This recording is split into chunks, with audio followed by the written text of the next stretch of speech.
Hello everyone, welcome to our YouTube channel. So in this video, I'm going to tell you how to print tasks on Asana. So simply open this project. Now click on details. Now click on these three dots.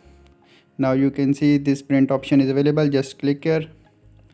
So you can see this is the print. Now you can adjust the printer setting here.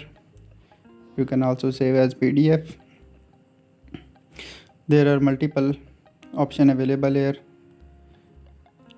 and which format do you want to print. So you can also select portrait and landscape mode. Just set all the settings according to your requirements, and you can also click on this blue button to print the project on Asana. So this is the simple way to print a project or task on Asana.